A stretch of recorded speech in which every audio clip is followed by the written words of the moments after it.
Donc, je connais quand même pas mal de personnes d'entre vous. Donc moi, je suis Mathias Ruiz, je suis hépatologue pédiatre à Lyon, responsable du centre de référence sur les cholestases génétiques. Et donc dans ces maladies, le déficit en alpha-antitrypsine a toute sa place. Et donc à Lyon, c'est vrai que historiquement, on a un intérêt particulier pour cette pathologie, donc avec initialement le professeur Alain Lachaud, dont je prends la suite sur cette thématique, puisqu'il part très prochainement à la retraite, mais c'est un sujet qui lui tient bien évidemment à cœur, comme vous le savez. Donc là, ce matin, moi, je vais vous parler du déficit en alpha-antitrypsine chez l'enfant, et puis on va se concentrer surtout sur l'atteinte hépatique. Le professeur Philippe Rex vous parlera après de l'atteinte pulmonaire chez l'enfant et des perspectives à ce niveau-là. Donc voici mes liens d'intérêt avec le sujet, en tant que consulting principalement. Donc on va parler de quelques généralités rapidement, mais tout le monde connaît bien la pathologie, donc on ne s'attardera pas. On va détailler un peu l'atteinte hépatique, et notamment les différentes présentations et l'évolution. On parlera très rapidement des autres atteintes chez l'enfant, et je ne parlerai pas de l'atteinte pulmonaire bien sûr, puis on détaillera les modalités de diagnostic et de suivi des patients. Donc, le déficit en alpha-antitrypsine, ça a été décrit au niveau de l'atteinte hépatique à la fin des années 60 et puis surtout dans les années 70. Donc la même année, on a marché sur la Lune, on a découvert que des enfants, une dizaine d'enfants, présentaient une cirrhose d'étiologie indéterminée, et puis ils avaient également un déficit en alpha-antitrypsine. Donc à partir de là, de nombreuses équipes et de nombreuses études ont été réalisées pour décrire cette atteinte hépatique et surtout la physiopathologie qui aujourd'hui est quand même mieux connue. Alors il y a toujours plein de choses à apprendre bien sûr, mais on sait donc que c'est une maladie génétique rare où en fait la mutation génétique conduit à ce mauvais repliement de la protéine qui va donc s'agglutiner dans le foie et donner une toxicité au niveau hépatique. Et puis, donc avec des lésions hépatiques, plus ou moins sévères chez l'enfant, chez l'adulte. Et puis, cette protéine va être déficitaire dans la circulation sanguine et elle ne va pas pouvoir agir au niveau pulmonaire pour protéger les poumons de l'emphysème pulmonaire. Et donc, ça va conduire à cette atteinte pulmonaire plutôt chez les adultes, comme on va le voir. Donc quelques notions de génétique, mais que vous connaissez sur cette maladie qui est donc de transmission récessive, avec une mutation génétique sur le gène SERPINA1 qui est localisé sur le chromosome 14. Et donc on a un allèle sauvage qui est appelé l'allèle M, et la principale mutation est appelée Z, comme vous le savez. Donc à l'état homozygote, ça donne le phénotype le plus sévère pour l'atteinte hépatique et pulmonaire. Et puis, il existe de nombreux variants décrits qui vont être plus ou moins pathologiques et donc responsables de phénotypes plus ou moins sévères. Donc, si on se concentre sur l'atteinte hépatique des enfants, ça a donc été décrit dans les années 70, comme je vous disais, par cette cohorte Princeps suédoise où ils ont en fait fait un dépistage néonatal chez 200 000 enfants, et donc chez ces 200 000 enfants, ils ont identifié 127 enfants qui avaient un déficit en alpha-antitrypsine de phénotype ZZ. Et donc à partir de là, ils ont suivi leur évolution sur l'enfance et puis même à l'âge adulte, puisque les derniers papiers de cette cohorte datent de 2015, donc des patients qui ont une trentaine d'années, même presque 40 ans. Donc sur l'atteinte hépatique, sur les 127, 17% avaient une cholestase néonatale. Et donc dans ces 17%, la grande majorité améliorait leur bilan hépatique, et seuls 2 à 3% des enfants avaient une fibrose et une cirrhose dans l'enfance, qui à cette époque-là conduisait malheureusement au décès des patients de leur atteinte hépatique sévère. Donc finalement 2 à 3%, tout le reste, tous les autres patients allaient bien. Certains gardaient des perturbations du bilan hépatique dans l'enfance, mais à 18 ans, le bilan hépatique restait perturbé chez seulement 12% des patients. Donc il y avait les 2-3% sévères, 12% un bilan hépatique perturbé, et tous les autres étaient asymptomatiques avec un bilan normal. Et donc c'est cette population qui aujourd'hui n'est pas diagnostiquée, et c'est ce qui fait qu'il y a un phénomène de sous-diagnostic de cette pathologie actuellement, puisque beaucoup de patients ne sont pas symptomatiques et une biologie normale dans l'enfance. Alors, je ne vais pas détailler cette diapo, mais c'est pour vous montrer qu'il y a plein d'études qui ont été faites pour décrire l'atteinte hépatique des enfants et des adultes. Et finalement, on se rend compte qu'il y a une atteinte qui est très variable, hétérogène, y compris au sein de mêmes fratries, avec parfois des atteintes très sévères, parfois des bilans hépatiques qui restent un peu perturbés, et puis d'autres patients qui sont complètement asymptomatiques. Donc, nous, on s'est intéressé aussi dessus en France, comme vous le savez, avec la cohorte Défi Alpha, donc qui a commencé en 2010, un petit peu avant au niveau de tout ce qui est réglementaire. Et donc actuellement, cette cohorte est toujours d'actualité. On inclut toujours des patients avec près de 240 enfants inclus, tout phénotype confondu, avec principalement des ZZ, et donc avec différents modes de diagnostic, mais qui sont représentatifs de cette atteinte hépatique, surtout des cholestases néonatales, et puis parfois des bilans hépatiques perturbés dans l'enfance, et certains enfants dépistés par la famille à partir d'un cas index. Donc on a décrit l'atteinte hépatique de ces patients. 2 tiers qui avaient quand même une atteinte significative, soit sévère, soit modérée avec un bilan hépatique qui restait perturbé. Et puis 1 tiers des patients qui avaient une atteinte légère au diagnostic et puis souvent qui amélioraient leur bilan hépatique dans l'enfance.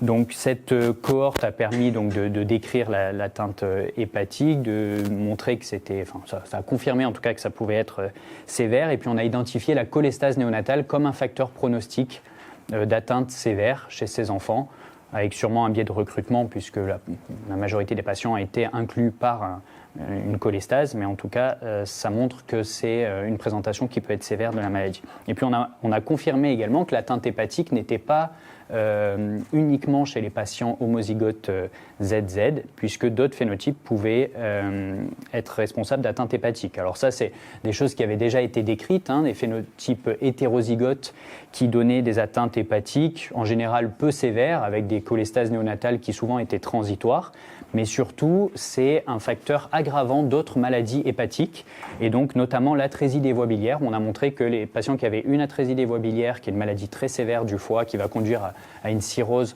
dans l'enfance dans les 3/4 des cas, si les patients avaient également un déficit en alpha-antitrypsine avec un phénotype MZ, par exemple, leur aggravation était plus rapide et ils avaient besoin d'une greffe de foie plus rapidement. Donc, c'est ce qui nous fait dire aujourd'hui que le déficit en alpha-antitrypsine, les hétérozygotes, mais également les homozygotes, c'est un cofacteur des maladies hépatiques de l'enfant et également de l'adulte. Et donc, pour ça, je reprends régulièrement l'image du sac à dos qui est cher à Alain Lachaud, comme quoi, en fait, quand on ajoute des poids dans ce sac à dos, il est de plus en plus lourd à porter finalement, et c'est un peu ce qu'on veut représenter sur l'atteinte hépatique. Si on ajoute des cofacteurs d'atteinte hépatique, des maladies sévères, un déficit en alpha-antitrypsine, et puis qu'on y ajoute une consommation d'alcool, un surpoids, on aggrave plus rapidement l'atteinte hépatique des enfants. Donc un mot sur l'histologie, on ne va pas rentrer dans les détails, l'histologie c'est les prélèvements qu'on va faire au niveau hépatique, soit sous forme de biopsie, soit lorsqu'on fait une greffe de foie avec le foie explanté. Et donc finalement l'atteinte est également très variable à ce niveau-là, avec des patients qui ont très peu d'atteinte et puis d'autres qui ont des lésions assez sévères. Chez les nourrissons c'est peu spécifique, mais chez les enfants un peu plus grands, on peut voir des globules d'alpha-antitrypsine qui s'agglutinent dans le foie et qui font ces petits points violets qu'on peut voir ici et qui vont être responsables de l'inflammation, de la fibrose au niveau du foie. Tout ça pour vous dire qu'au niveau européen, on a des collaborations internationales et on a un travail en cours avec nos collègues allemands hépatologues adultes et où on a comparé des biopsies, des biopsies et des foies explantés.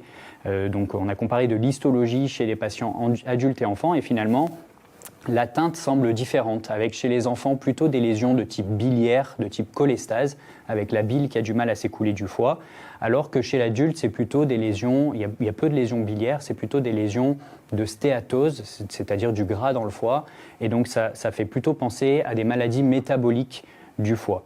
Donc c'est un travail qui est en cours et qui finalement montre que c'est probablement 2 maladies différentes, l'atteinte hépatique des enfants et des adultes.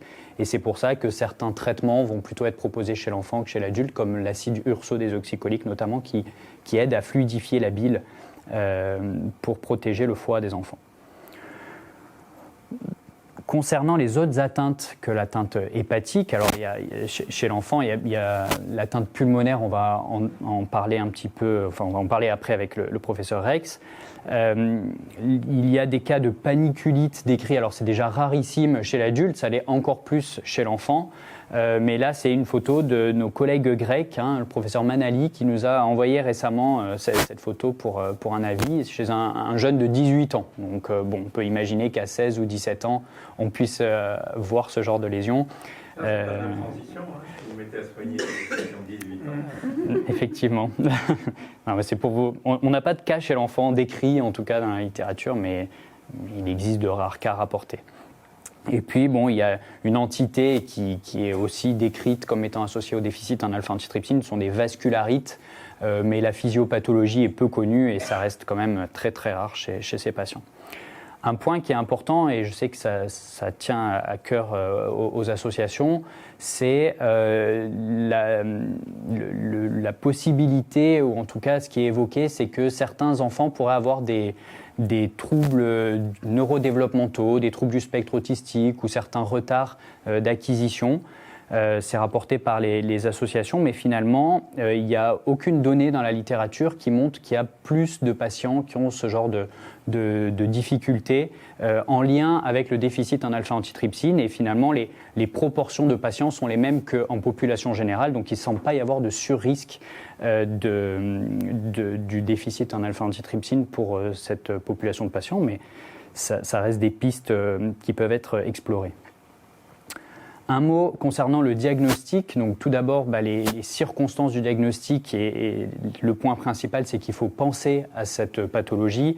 Donc, surtout sur une maladie hépatique de l'enfant, globalement, si on doit résumer. Alors, c'est surtout les cholestases néonatales, les enfants qui vont avoir une jaunisse, des selles décolorées, une jaunisse qui va persister dans l'enfance et puis des selles décolorées, avec sur les prises de sang une élévation de la bilirubine conjuguée, c'est-à-dire une atteinte vraiment qui vient du foie.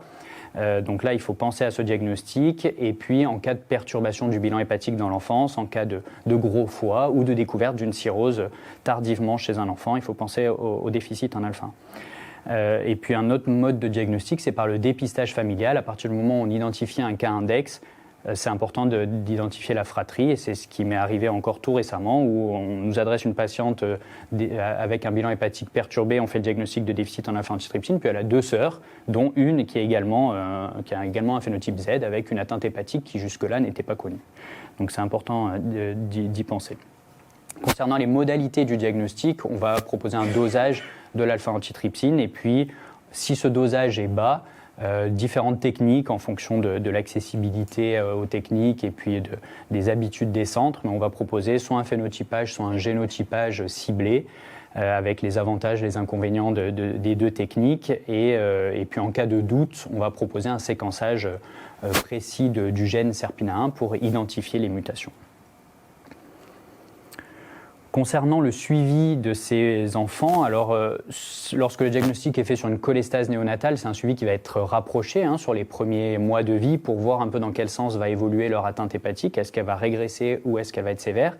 Et puis la cholestase nécessite quand même des surveillances, des supplémentations en vitamines, parce que quand il y a une cholestase, on a du mal à absorber certaines vitamines, et donc il faut surveiller ça, de même que la croissance chez les enfants. Et puis, en fonction de l'évolution, si l'atteinte hépatique reste sévère, le suivi va être rapproché, et puis lorsque l'atteinte est moins sévère, on va pouvoir espacer tous les ans, voire tous les 2 ans, avec des prises de sang, des échographies.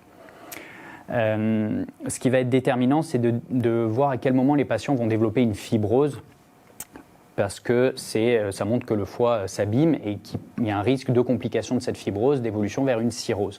Et donc pour cela, il y a la biopsie hépatique, mais c'est pas fait chez tous les patients, et heureusement, parce que c'est quand même un geste qui est assez invasif, qui est à risque, et finalement on n'en a pas forcément besoin pour le suivi des patients. On va la proposer au diagnostic s'il y a un doute, et puis en cas d'atteinte sévère, notamment s'il y a un projet de transplantation, mais ça c'est assez discuté, parce que si on n'a pas de doute et que l'atteinte est assez classique, on ne proposera pas forcément la biopsie. Mais par contre, c'est quand même important d'évaluer la fibrose et pour ça, on a développé des outils de mesure non invasive de la fibrose. Donc il y a le FibroScan qui est comme une échographie qui permet de mesurer si le foie est dur ou mou et ça va nous orienter sur le degré d'atteinte hépatique et puis des scores biologiques. Et donc sur cette thématique, on a réalisé une étude dans le service. C'est une interne du service qui a soutenu sa thèse cette semaine sur le sujet et qui a montré que le FibroScan, mais également d'autres scores biologiques, étaient déjà faisables chez les enfants. Ça, on savait, mais notamment chez les enfants qui avaient un déficit en alpha-antitrypsine, c'était intéressant de le montrer. Et puis, on a identifié un seuil, finalement, de fibrose au FibroScan qui nous permettait de dire attention, là, il va falloir surveiller de manière plus rapprochée les patients parce qu'ils peuvent développer une hypertension portale.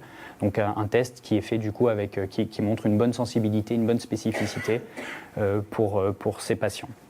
Et puis, ce qu'on a montré d'intéressant également, c'est que le FibroScan, lorsqu'il était répété dans le temps, finalement, il était assez stable. Et donc, les enfants, soit ils développent une atteinte hépatique sévère sur les premiers mois, les premières années, et puis après, ça se stabilise, soit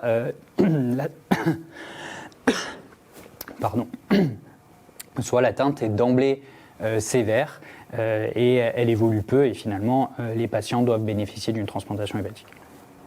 Donc voilà, on a montré qu'en cas d'indisponibilité du FibroScan, il existait des techniques alternatives biologiques, notamment avec des scores biologiques assez simples de rapport entre les transaminases et les plaquettes qui permettaient de bien évaluer la fibrose également.